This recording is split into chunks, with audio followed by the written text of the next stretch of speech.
All right, guys, today we got an investor special. We're here in Austin's east side. We're checking out a fixer-upper. It's 2,054 square feet, 3-bed, 2 baths. It's listed under 400 grand, which is typically the price range where these flips really start to make sense. We're gonna walk you through a scope of work so you can actually figure out how much money it's gonna cost you to fix a house like this up, and that way you can safeguard your investment, right? I'm gonna leave a template in the description of this channel below. That way you can actually follow along with me and you can do this on your own deals. First and foremost, you're gonna wanna get a nice little accurate picture of what you're trying to accomplish. You wanna design for the end buyer. If it's a lower end neighborhood, you don't wanna go super high end on the flip. You wanna make sure you match the vibe, right? So here in the east side, a lot of these houses around 2,000 square feet are gonna be trading around that 400, maybe in this part of the east side, 350 a foot mark. So we're gonna be hitting an ARV value, to be conservative, of about $650,000. Right now it's at 400, so that leaves us 250. Quick tip, first part before we head inside, it's called the 70% rule. This means that if you take the ARV after repair value, multiply it by 70%, you should get, let me figure this out live. Literally, you can do this while you're like walking the property. It's not hard. 650 times 0.7, we're gonna get 455. That's the amount that we can spend out of pocket with purchase price and the remodeling. So right here, we're sitting at around 399K. We have a $56,000 budget. Let's see if we can make it work. And if you can't make it work with this, that just means you have to offer less. Let's check it out. This here was actually the garage. You can tell because the driveway is right here. They converted it. And another way you can tell that is that a lot of houses that were built in the 60s actually have the garage converted, and you can tell because they have the mini split or the little wall HVAC unit. Because garages usually are not temperature controlled, that's a quick, easy way to consider this livable square footage. And what is this, like maybe 14 by 12? A cool 150 square feet extra that they add to the value of the house by doing that. So very quick way to boost the property value. We're gonna start off in the front of the house just for continuity purposes, but check it out, honestly not too shabby. This is where the front door would be. Immediately, something that's very visual is look at this carpet. It's kind of very eccentric and weird. Definitely would rip this out. It's not difficult to rip off too. I literally could do it right now if I wanted to, but I won't, just out of respect. We're definitely gonna have to take into account flooring, one of the more expensive parts of a rehab, especially cosmetic rehabs. Flooring here, all this is gonna be ripped out. Rule of thumb is you don't wanna ever have more than 2 types of flooring in the house, maybe 3 if you really wanna get kind of quirky with the rehab, but I always stick to 2. So we need to account for flooring here. As you see here, the flooring changes to this nice wood. Honestly, this wood is not in bad shape. If we could find something that matches it, we could totally keep it. But that might be a challenge, and given the house is only 2,000 square feet, we're gonna go to Home Depot later, by the way, to show you some flooring options. A lot of them are gonna be in that like $2 a foot range, so it's not gonna be a huge deal if we have to rip this out. So we need to take into account flooring. We saw the carpet, we saw this wood here. Right on the entryway, we have this like weird little rectangle of this tile, which definitely would have to take off and match. In the different bedrooms, just giving a quick glance, everything does seem to be that same wood. So first thing, flooring. I would say for this house, we're gonna go ahead and see if we can match it at Home Depot, but just to be safe and give a better rehab, we're gonna rip all this out. 2,050 square feet, we'll round to 2,000. We're gonna say it's around $2 a foot in material costs, another $2 a foot in installation, around $4, $8,000 for flooring. Next, windows, one of the more expensive things as well. Quick way to tell if the windows need replacing. If they have aluminum frames, very often they're gonna be really old. You can also just feel like they don't feel like they're very sturdy. If you look at it from the side as well, you can see if it's a double pane or a single pane. These are single pane windows, way less energy efficient. A lot of people everywhere, but especially in Austin, like energy efficient stuff. So we're gonna have to replace all the windows. This is gonna be, if you really wanna get an accurate taste of the price, you can really take measurements. I would say just count the openings for now. So we're gonna have one here, another window over here. Also, just for design purposes, there needs to be, for a bedroom to be considered a bedroom, there needs to be a couple of things. There needs to be a bedroom door. That's what separates a studio from a 1 bedroom if you're looking at like apartments or whatever. there needs to be a operable window, and that's for fire egress standards. Operable means it can actually open, and it needs to also have a closet for it to be considered a bedroom. This master closet, not the biggest, but you know, not too shabby. The master restroom as well is not too bad, and we'll talk about tile and what to do in there in a second. Let's finish looking at the windows and the rest of the house. So far we've got 2 there. Here we have another one, so we're at 3 windows. That also counts as a window in the bathroom, so that would be 4. We're gonna have, again, the same type of window here. We'll call that 5. Quick design tip is you wanna make these picture windows. Picture meaning it doesn't move or open. It gives it a modern feel, and it costs the same like I mentioned. Not that many windows, this might be a pretty good deal then. Oh, 6, almost missed this one. Definitely don't miss any windows because those are expensive. We're gonna have this living room window right here, 7. Again, picture window, this baby, gonna make it look a lot better. 6, and then damn, this is a big window. We're gonna count this as 2 windows just because it is 2 separate pieces. And sometimes the window's too big for it to be one operable piece, so this will be 7. We're gonna go ahead and count 7. Usually for window openings, if you use something bougie like Anderson windows, that's gonna be well over 1,000 an opening, like 1,500. We're gonna go ahead and operate around 1,000 an opening because we're not gonna go super high end. So count 7 grand just for windows. While you're walking these houses, just so you can see why, or like how I'm getting organized, we're gonna have a scope of work, which I'm gonna share. And it has literally an entire list of things you gotta look at. So like plans and engineering, demolition, dump fees, foundation, all of that. We're going through the list right now. Next thing that's important, kitchen, the heart of the home, right? This is gonna make the biggest emotional difference and give kind of like the central hub of the house. These cabinets are definitely gonna have to go, not just because of the color, but I mean, they're not soft close, which is just a hinge thing, but these are kind of shabby and old. This house was built in 1969, so definitely gonna replace these. We're gonna go with like 2, 4, 6, kind of get an idea of the number of cabinets you're gonna need, 6, 8, 12. We're gonna need about 20 cabinets, so we're gonna look at Home Depot prices and see what those cost. We're definitely gonna have to have like more accurate measurements and make sure everything checks out and fits. That's one thing in the kitchen is cabinets. Another thing, very obvious, is appliance. This is not gonna fly on a flip. These are black plastic ones. If this was something you're gonna like rehab to rent, then maybe sure you can go with plastic, but if you're gonna sell it, which is what we're talking about in this video, definitely gonna have to go stainless steel on those. Fridge, dishwasher. You're also gonna have to account for the sink. Sometimes they're like in good condition if they're stainless steel especially. This one isn't. You're gonna wanna see if the stove is electric or if it's gas. This here is a gas stove. A lot of people do enjoy the gas stove just because it gives like better cooking flavor or whatever. Yeah, not too shabby. So yeah, kitchen, we're gonna have to do about 20 cabinets. We're gonna have to get a brand new sink, some new plumbing fixtures, and basic appliance sets. We're gonna hold off the pricing on those until we go to Home Depot. It's good to know that though. Lighting fixtures and ceiling fans is another thing we need to take note of, as well as the number of doors. This here is gonna have to go. This is like my grandma's house. So we got one pendant there. This is gonna be an easy fix. We're gonna put recess lights. That's what's in right now. That's kind of like where it's like a flush mounted circular light that goes into the ceiling. We're gonna have to account for all of those. We're gonna have one ceiling fan right here, another ceiling fan in this bedroom, ceiling fan in here. So we're gonna have 4 ceiling fans for each bedroom, including the living room. So 3 bedrooms in the living room, 4 ceiling fans. Those are gonna run around 150 bucks at the store. We're gonna get accurate pricing when we head to Home Depot, but just keep in mind, number of doors. We're gonna have this garage one right here. Also important to note, there's a difference between interior and exterior doors in terms of pricing. The exterior ones are gonna be way more expensive typically because they're more, you know, ornate and they're also more sturdy. So we're gonna go with 1 exterior door, 1 interior, 2nd interior, another exterior, 2 and 2. Here we got an interior, 1 for 3.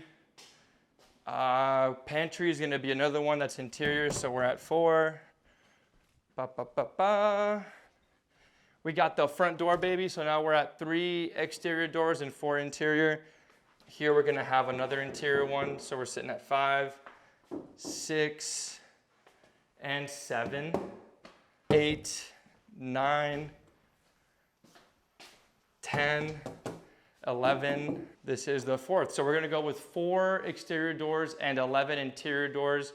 Also, you wanna take notes. I do this all the time so I can keep a running tab, but if it's a lot of info, just write stuff down on your phone so you're aware of it. Another thing that we're gonna have to do, mechanical, electrical, and plumbing. The HVAC on this house is gonna have to have some extensive work just because we are gonna wanna keep this as livable square footage. You really have 2 options, right? You either make this a garage again, which is gonna be way more difficult because you gotta get rid of windows and like open up the whole thing and put a door. I would keep this as livable square footage. It's also gonna boost the value of your house. Think about it, if you take away 150 square feet, we're gonna be down to like 1,800. And the price per foot, you know, our ARV is gonna be lower. So we're gonna make this part of the house, but that looks tacky. It looks freaking cheap and ratchet. We're gonna have to drag the air conditioning ducts from the main unit through the attic space and put them in a vent just like over there. So we're gonna have to account for that in the budget, and we'll go over those numbers in more detail. Check this out. You see this lip right here? What is that, like 3 inches? We're gonna have to make a design decision here. This is where you wanna like, you know, once you vet the numbers on a deal, you're gonna have a pretty good idea, but then you're gonna wanna bring a contractor out here with you to give you like the exact number. Of course, these things are never exact. There can be a little wiggle room, but they'll give you a much more tailored fit. Just because elevation changes like this are definitely gonna have to get fixed if you wanna be able to sell the house. Like this is not gonna be something a homeowner is gonna wanna deal with. This is the laundry room, by the way. So, you know, an area that people would be going to in and out of pretty frequently. So we're gonna have to put some concrete here to level that. This level is actually the same as this one here. So it's just gonna have to level this entire region. And that'll be flush with the living room, which should be pretty good. And then this extra little livable space, we can put little step down just so that you don't have to fill this whole thing with concrete. Another reason for that is that's gonna be expensive to do. And then your ceiling height in here is gonna be reduced because there will be like 4 inches higher off the ground. So let's check out the backyard really quick to show you landscaping, believe it or not, could be a pretty big expense. You might think it's just, oh look, one more fan. Don't forget that. We're at 5 fans then. Oftentimes people think like, oh, I'll just like get some gloves and freaking rake up the leaves and we'll be good to go. Like if you wanna sell the house for a good value, it needs to look presentable. So this house here doesn't have a pretty hectic backyard. Oftentimes they have really overgrown shrubs. This shouldn't be too shabby to do. Honestly, lawnmower can take care of this one, but do keep into account if there's a huge growth, you might have to get some help for that, or a bunch of like rocks. Those suck because they're 1, super heavy, and 2, they're expensive to dump. I'd say for landscaping, probably clean up the whole thing and dump everything for under 500 bucks. One thing that is pretty bad on this house in particular is gonna be the roof and the siding. Show them this, Mike. This is untreated, just exposed wood. You can see that's like green and moldy, ill.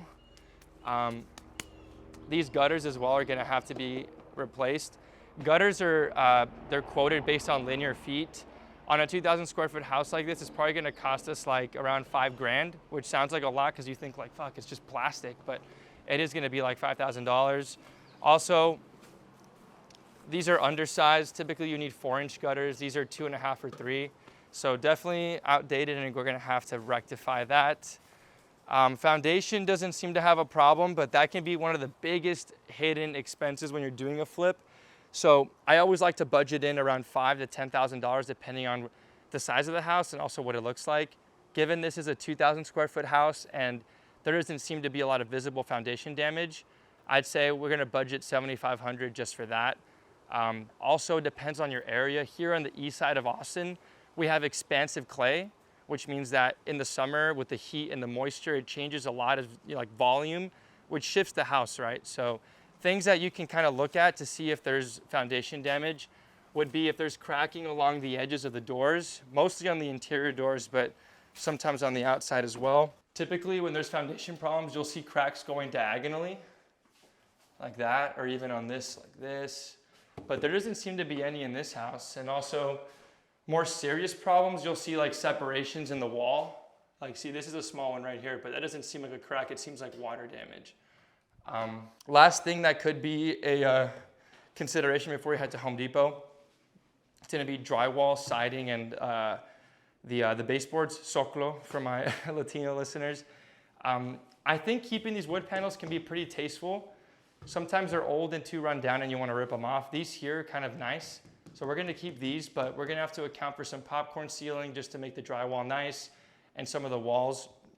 Also the linear feet for this baseboard, we're gonna have to measure all that if you want an accurate quote. But for something that's around 2,000 square feet, I'd say budget around $5,000 for that. Let's head to Home Depot. We're gonna do some shopping. There's a lot of stuff we're gonna look at. We're gonna show you like what's worth splurging on and what's not. Also, that's gonna depend on what your goal is, but we've kind of defined it for this house, so let's go do that. All right, guys, we're here outside of my favorite store in the entire planet, Home Depot. We're gonna give you a guide as to what you should splurge on and what you should, save some money and put in your pocket for. Here we are in the flooring aisle. Typically, if you're gonna do a flip that's in that like 500 to 700K range, you can totally do an LVP, luxury vinyl plank. Around me, you'll see there's a bunch of different options. There's more bougie ones that are like $329 a foot. I wouldn't go with some, cherry color or anything like that. Kind of the most popular one I always recommend is stuff like this one right here. $2 a foot, and it's gonna have this like oak flooring type color. Also, these that are more in demand are gonna have a ton of inventory, especially if you're gonna be doing a flip, you're gonna need boxes and boxes and boxes. You're not gonna wanna have to like order stuff and wait for it. They come in boxes of a couple different sizes, but I get the biggest ones to save the most money. Now we're in the tile aisle.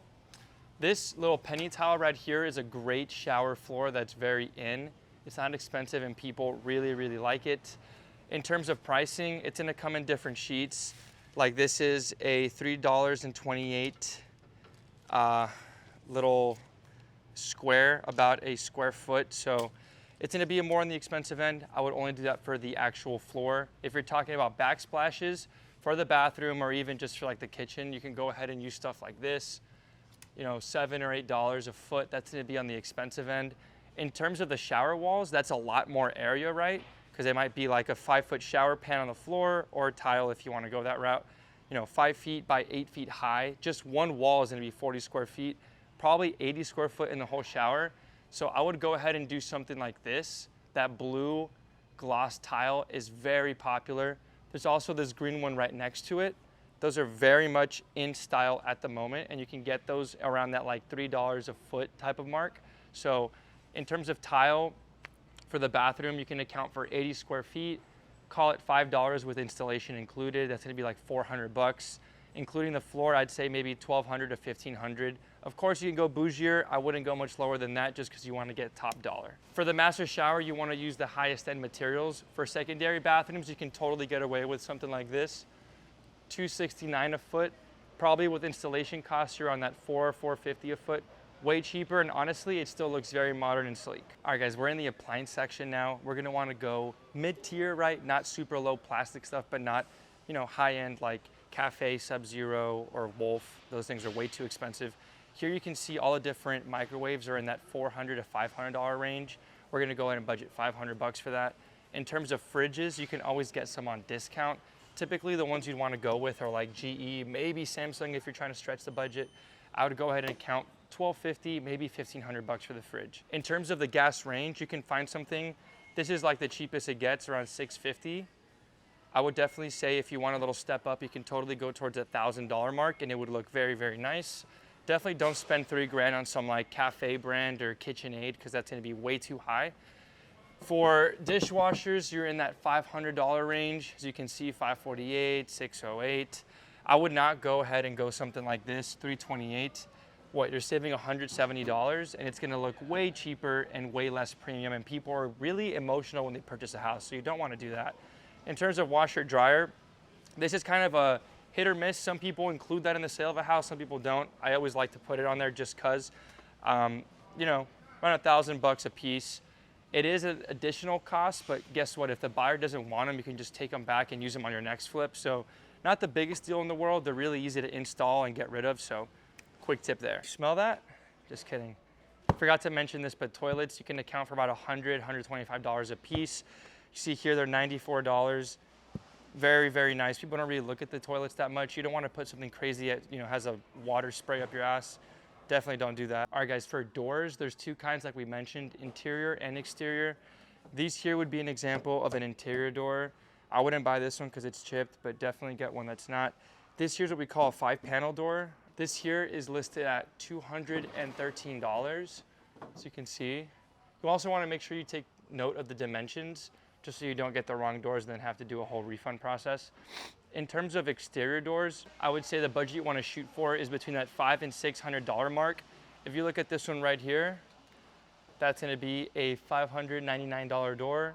Very, very aesthetic for the price. I mean, you can easily go spend, you know, $1,000 on something like that, which obviously might look a tiny bit cooler, but definitely not worth twice the price. And if you go into more expensive stuff like Andersen windows and doors, that's going to be well over $1,000, even like $2-3 grand just for a door. So I wouldn't recommend doing that unless you're in that $1 million rehab budget, you know, where you're doing something in a very expensive neighborhood. We're talking windows now. Like I said, windows can be very expensive. Depending on how high of a home you want to end up with, if you want a $1 million house, maybe go for Andersen. If you do something more in that $500,000 to $700,000 range, definitely one of the best brands to look for is Plygem, not sure how you say it. Here it is. You can see Plygem windows. They're going to have dimensions on them, you know, 36 by 48, 20 by 30, 24 by 36. Definitely match those up. As you can see, they're all in that like $200 range. $219, $229 for some bigger ones. There's different kinds of windows. There's single hung, which means only the bottom moves up or the top moves down. Double hung means it moves both ways.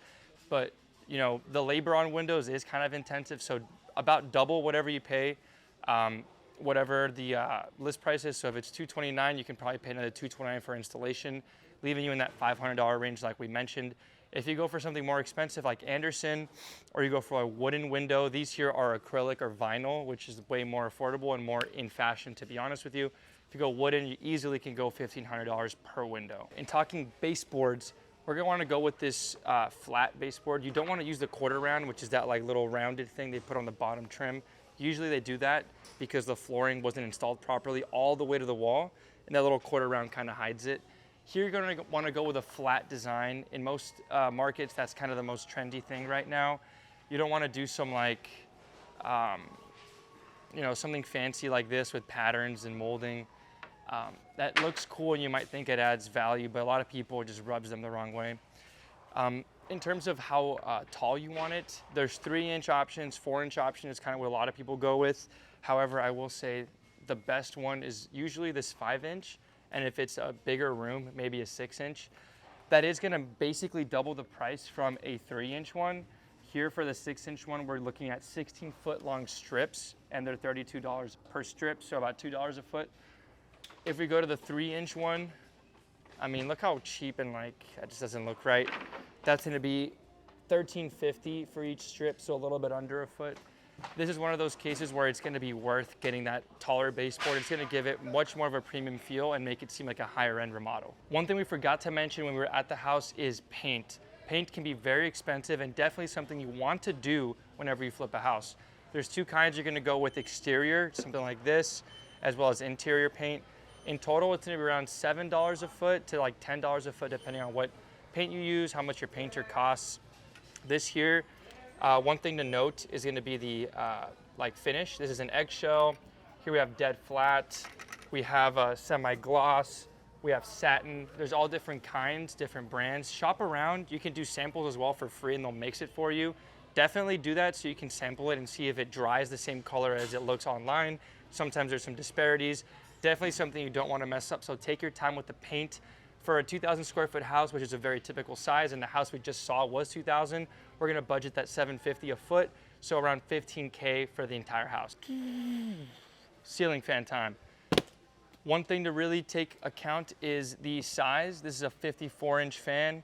This one right next to it's a 52-inch fan. There's gonna be information on the box which will tell you how big of a room each fan is designed to actually cool and ventilate. So definitely take that into account. This here, the reason why I like the design, it's got that like black, sleek, modern. Typically stuff like this that has wood tones is a little less of a mass appeal. You want it to look modern. This here is $160 for that fan. Checking this out. Another prime example of one you could totally use. Another 52-inch version, $124. You definitely don't want to go with something like this. Of course, if your design is really tailored around this wood tone, then sure, go for it. But for the most people, they're gonna prefer that like white, gray, or black sleek looking fan. One of the pieces that you can really do some nice design work with is gonna be the lighting. Of course, most of the house is gonna have those recessed lights. We call those cans in the industry. But if you have a pendant light, something that hangs from the ceiling down, or some sconce lights, which are the lights that come out the wall like this and they're flush against the wall, those are really great opportunities for you to give some spruce and give some design choice to the actual house.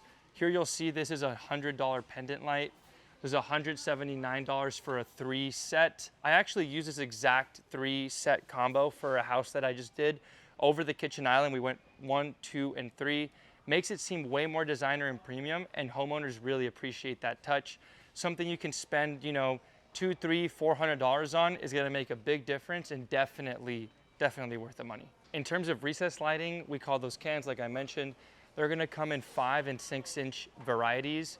Usually the 6-inch is the better move, but you can go ahead and, you know, if the room is smaller, you'll go with 5. Even the 6-inch ones, man, they're like $20, $25 a piece. They're not that expensive, and they make a big modern upgrade.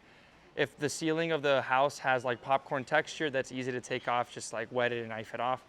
This is gonna be a great way to give your space a nice modern touch, and it's pretty cheap to do so. We're talking plumbing now, plumbing fixtures to be precise. For bathrooms, and secondary bathrooms especially, you're gonna go with cheaper ones that are, you know, there's different metal finishes, there's brushed nickel, there's gonna be matte black. You're gonna make sure that all of the house has the same hardware color. A lot of flippers don't really take into account, and they'll have like brushed nickel in one bathroom, black in the other, some gold. The cabinet pulls will be like different colors. It's gonna make it look really chaotic and not well planned. You can budget anywhere from like $89, $100, up to a little bit more bougie if you're trying to go with like $120. You know, some of them are even like $150 mark. If we're talking kitchen ones, you can expect that price to be about double. Stuff like this, you know, if you have a gold design, as you can see, that's 300 bucks. This is $289. So 2 to 3 times the cost of one of the bathroom fixtures, but definitely something you have to replace. Again, make sure it matches with the rest of the hardware in the house. Following me this way, we're gonna continue into the shower heads, which are also gonna have to be matched. You know, you wouldn't want this to be like a chrome finish, and then the actual, like in the same bathroom, you're gonna have gold cabinet pulls and maybe a black faucet. It's gonna look really stupid. So you can expect 150, 200 bucks for your shower type appliances or fixtures. Something that is definitely a nice touch. Having a bigger head like this is typically more in fashion, especially not one of these. I would really try to avoid this. Definitely not in 2024's design market. Kitchen sink is gonna be the most important one in the whole house. A lot of people really focus on the kitchen, and this is one of those things that can really set your design apart. This here is an apron front or like a farmhouse style sink. These, I would say, are very popular if you can accomplish the look. Definitely work with a person who can do design for you. I actually have an interior designer that helps me on all my flips just to make sure everything is cohesive, but we always spend around 500 bucks on a sink. This is $549, so very much in line. You can go with something cheaper like the one up above, that's $289. There might also be some that are like in that $250 range that are stainless steel. Other things you want to look at, is it going to be a single basin? Is it going to have a divider? Those are just lifestyle preferences, but you want to make sure the whole kitchen looks cohesive. In terms of bathrooms, we're going to have vanities just like the ones behind me here. There's different combos. You can go with something like this, where it's just this like 2 little cabinets and this bottom pull-out. You want to make sure you see the dimensions. 30 inches is usually the main and most common size for a single vanity. 36 could also be an option. If you're doing a double vanity, I would say you would not want to spend over $1,000 on these, and you wouldn't want to spend anywhere less than like $300, $400 just because you want it to look nice and premium. If you can match the color of the countertop on here to the bathroom or to the kitchen, that's always a plus, but sometimes the stones are kind of hard to match, but design tip right there. All of the different shopping and checking out the different price points.